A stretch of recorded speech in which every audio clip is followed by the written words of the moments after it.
Энэ ашаа гişүн ингэж хурал дууссан юм чи. Тэгэхээр та Отгонбаатар гэж хүнийг бол зөвлөхөөр авсан гэж юм те. Яг ямар асуудал дээрээ зөвлөх юм бэ? Би ер нь олон нийтдээ харьцах хэвлэл мэдээллийн асуудал хариуцсан ийм зөвлөхөөр л авсан. Мэргэжлийн хүн юм уу те? Тэр бол өнөөдөр олон нийтийн одоо бас сүлжээн дээр өөрийнхөө тэр хэвлэл мэдээллийн хэрэгслийн талаар ус ингээд бас тодорхой ийм мэдээллүүдийг хүргэх талаар ус нэлээд тийм дөрвтэй ийм залуу хүн гэдэг утгаар нь явсан юм аа. Ер нь бол ингээд асуудлыг харахаар зарим хэвлэлүүд бас бичиж байна. Өчигдрийн жагсаал бол эхэндээ бол бас зохион байгуулалтаа явсан юм шийдтэй. За сүүл рүүгээ магадгүй ерөнхийлөгчийн зүгээс оролцоотой байсан юм шийдтэй гэдэг ийм хардлага мэдээллүүдийг бол хэвлэлүүд бичээд эхэллээ л дээ.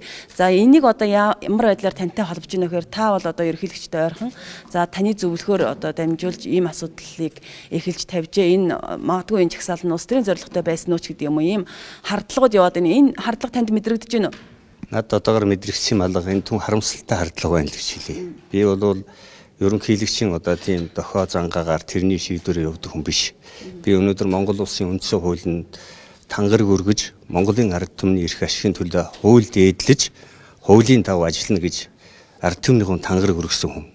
Тэр одоо тийм асуудал байд юм бол тэр ерөнхийлөгч байгаа тамгын газар ерөнхийлөгчийн асуухыг би бас та нөхд хүсье. Таны зөвлөх тантай зөвлөлдөж талбай дээр эсэргүүцэл илэрхийлсэн үү? Тийм юм бол байхгүй гэдгийг бол хариуцлагатгаар би түрүүн хэллээ. Одоо дахин хэлье. Тэр үенийг бол цагдаа тагнуулын байгууллага шалгаж байгаа юм байлаа. Тэр үнэхээр надтай зөвлөж үү, зөвлөөгүй юу гэдгийг бол тэр тогтоох газар тогтооно үзээ.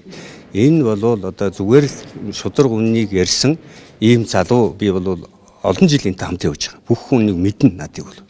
Тэгээд одоо 1 сараас эхэлж надтай бас хамтарч Үнэн ба зөв намын дарга үстэй. Та үнэн ба зөв намын ард талд байд юм уу? Би тийм бол байхгүй. Тэр үнэн ба зөв намын дарга хийж байгаа мó, хийхгүй байгаа мó би сайн мэдэхгүй. Намын дарга Арслан намын гишүүнд зөвлөөд иж болд юм уу? Хин зөвлөх хинээр авах нь бол одоо миний их хурлын гишүүний эрх асуудал. Зүгээр болох юм уу те? Энэ бол тийм хуулинд болох уу болно гэсэн бол байхгүй шүү дээ. Би хинээр одоо хэвлэл мэдээлэх асуудлыг өөрийнхөө одоо асуудлыг зөвлөх нь улсын хурлын гишүүн миний одоо бүрэн эрхийн асуудал. Та түрүүнд хамгаалтанд авлаа гэж байна те. Улсын хурлын гишүүдийн зөвлөхүүд хамгаалтанд байд юм уу? Юу ч хамаагүй гэж болд юм уу? Тэр утгаараа бол одоо өөр дэмжиж надад туслах хүн алга байна. Энийг бол та надад тусалж өгөөч юм. Надад хамгаалж өгөөч. Улс төрийн хувьд яг хүнд байна гэдэг надад хэлсэн. Тэгэхээр бол одоо би түрүүн хэлсэн шүү дээ. Би тийм хүн хамгаалдаг хүн биш ээ. Надад хамгаалтын алба байхгүй. Тэгвэл шудраг үнний төлөө энийг би одоо бас хамгаалъя. Үнэхээр ямар дарамт учруудад байгаа яадаг юм байна гэдгийг л одоо би бодож ийм шийдвэр гаргасан. Зөвлөхөөсөө чөлөөлөхгүй юу? Би бол чөлөөлөхгүй. Тэр хүн өнөөдөр нэгэнт би тэр энэ жагсаалтаа ямар ч хамаагүй сарын өмнө одоо шийдсэн асуудал учраас би өнөөдөр чи нэг ийм жагсаалд оролцлоо цагдаа чамайг шалгаж яана гэгээд чөлөөлвөл энэ бол ямар ч тийм ёс суртахуун асуудал. Энэтэй би ажлыг л нэгэнт ийм шийдвэр гаргасан учраас тэр хүн өнөөдөр олныг хамарсан тийм зохион байгуулаагүй. Тэр цаашдаа ер нь бол энэ Отгонбаатар гэдэг хүн бол ямар нэгэн үйл ажиллагаа явуулахад бол ачаа гэдэг гишүүний бодол санаа юм байна. Тэр хүний үйл ажиллагаа юм байна гэж ойлгох юм уу? Эсвэл Отгонбаатар нь хувь хүн юм а гэж ойлгох юм уу? Тэр хүн өчигдрийн тэр жагсаал цуглааны тухайд өөрийнхөө хувь үзэл бодлоо л илэрхийлсэн баг. Өнөөдөр бол хувь үзэл бодлоо илэрхийлэх нь өнөөдөр Монгол улсад өнөөдөр үндсэн хуулиар олгосон эрх шүү дээ. Өнөөдөр тэр хүн хинийгээ шүүмжлэх, надаар заалгаж өнөөдөр үзэл бодлоо илэрхийлэх нь өнөөдөр үндсэн хуулийн хүний эрх талаасаа ч утсан хүүхний тухайч тийм асуудал байж яавч болохгүй шүү дээ. Зөвлөсөн танд баярлалаа. Баярлалаа.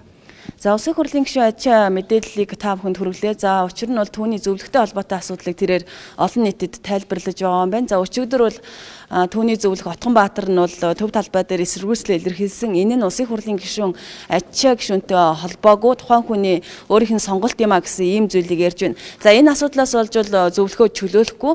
За намын дарга би даасан намын дарга нь ардсан намаас хонгогдсон улсын хурлын гишүүний зөвлөх байж болох уу гэдэг асуултанд болно гэдэг ийм мэдээллийг өглөө. Мэдээллийг зариг төрийн ордноос шууд амжууллаа. Анхаарал хандуулсан та бүхэнд баярлалаа.